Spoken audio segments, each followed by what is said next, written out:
Bonjour, Monsieur le ministre. Je suis Venant Saka, journaliste pour le quotidien L'Inter. Bon, j'ai 3 petites questions, mais qui se rejoignent. D'accord.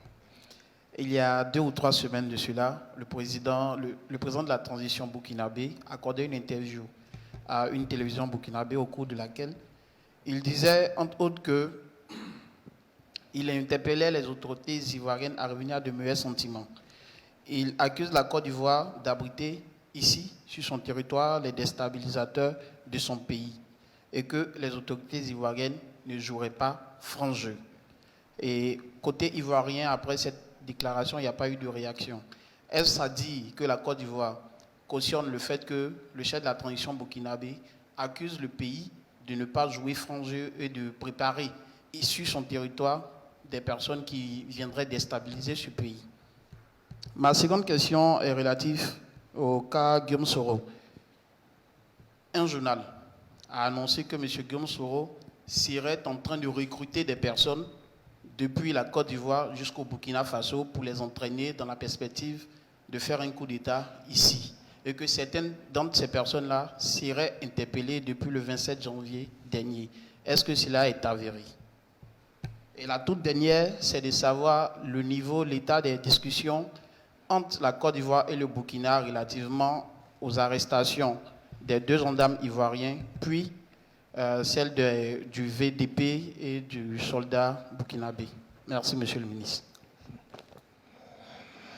Je vous remercie. Je ne commenterai pas donc les propos du président de la transition, donc du Burkina. Pas plus que je ne commenterai donc l'information que vous donnez, selon laquelle un journal aurait révélé que M. Guillaume Soro préparerait donc un coup d'État en Côte d'Ivoire. La seule chose que je puis dire, c'est qu'il est de la responsabilité donc, du chef de l'État de protéger et les institutions et le territoire ivoirien, et il s'en donne les moyens. Pour ce qui est d'arrestation, dès lors que c'est un processus qui est en cours, si cela est avéré, vous comprendrez que je ne puisse pas en dire grand-chose, puisque en général, dans ce genre de situation, on ne révèle pas les secrets de l'instruction. Donc je ne peux ni infirmer, ni confirmer cette information-là. Toujours est-il que le pays est transparent. Lorsque, si cela était vrai, les informations donc je dirais factuelles auraient été donc récoltées, le procureur, comme à son habitude, fera un communiqué, comme ça a été le cas dans l'affaire qu'un d'entre vous a révélé ici, donc l'affaire Bawa.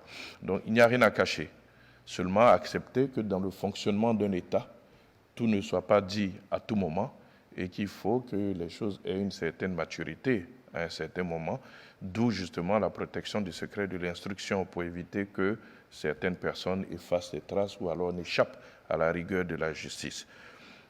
Ce que je peux rajouter enfin en ce qui concerne donc l'état de discussion avec les autorités burkinabées, vous avez été tous témoins de la rencontre entre les ministres de la Défense de nos 2 pays.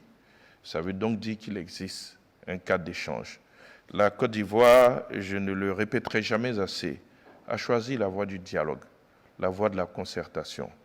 Fidèle donc à la démarche de feu le président Félix Houphouët-Boigny, dont tout le monde savait qu'il avait fait du dialogue donc la vertu essentielle de sa gouvernance, eh bien, le président Ouattara s'inscrit dans la même logique.